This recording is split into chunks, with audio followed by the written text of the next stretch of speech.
Hello everyone. Welcome to Hub. Yeah, and the Holistic University Network. It's been getting off the ground. I've had 1,700 likes, mainly from a lot from Myanmar, from Burma, and welcome to everyone from Burma if you're getting onto my YouTube site as well. But I've been doing some fixing up of the desolation that they left me after they chopped down all my trees. And one of the things that I've been doing with my Cosmopolitan green architecture is running water. So I'm monitoring my use of water. So that's the rate that I'm using it at the moment. We'll look at the time for my watch. It's about 10 to 5, and I've just turned the tap on. I'll just get this focused. There we are. Now everything has been dry, all the ponds are dry. So we're going to see how we can do it. Somebody suggested that I recycle the water and get a little pump to pump the water back. But he doesn't seem to understand that I'm not actually needing to recycle any water, because all the water is being absorbed by my garden. And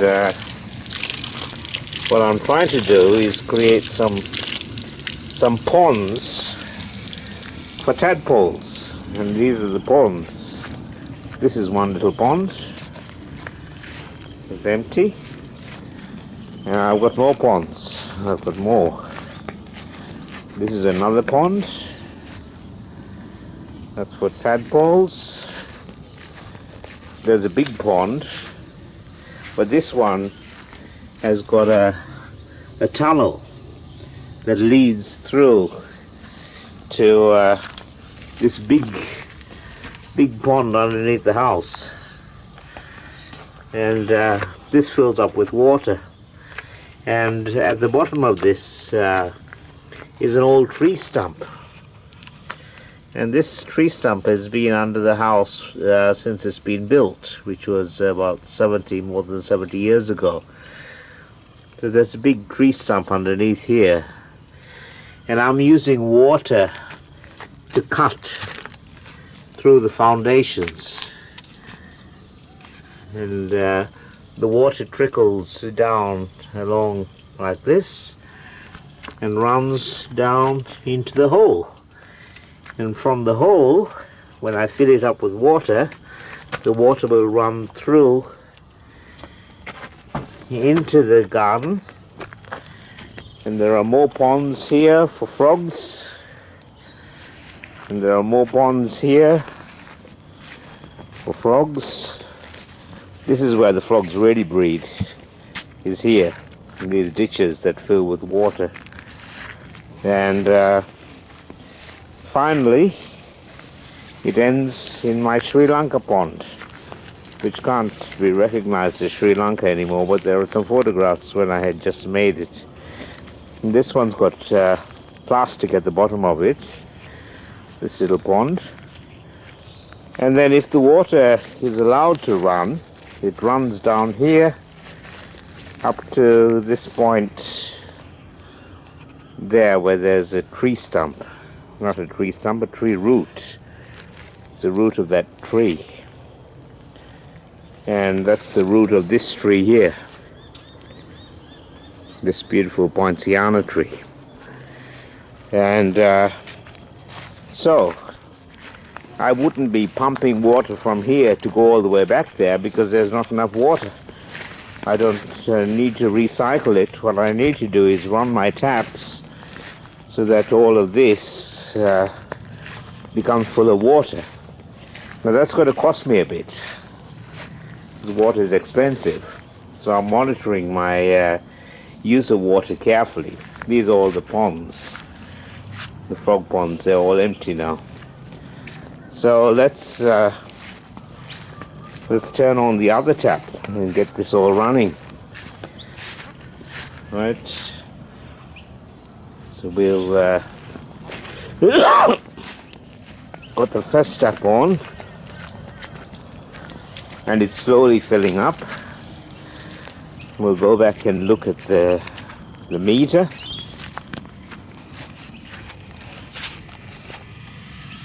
And read the number on it.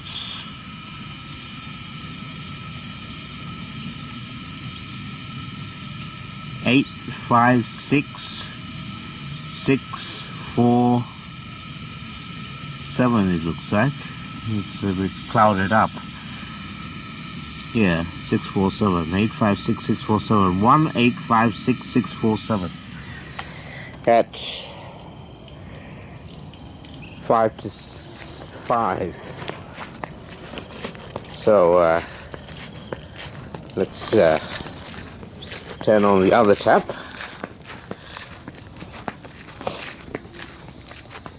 Now this tap, I could turn this on and have the water flowing straight into that pond, but I'm not going to do it.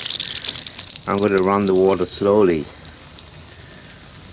from this hose runs underneath the house, under there, and it comes out at the highest point that I could reach with a 15-meter hose, and I buried it, and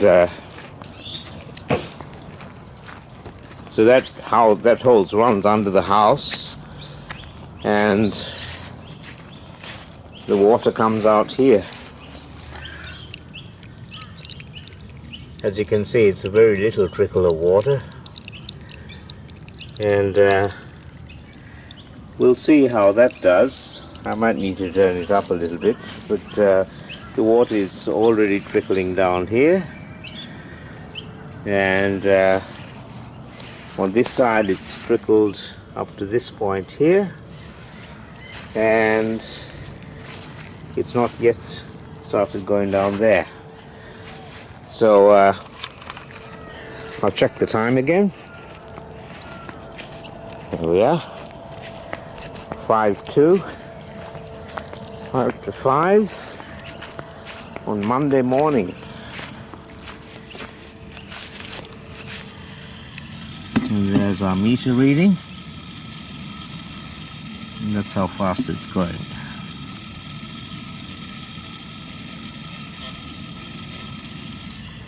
So we'll leave it for a while and come back.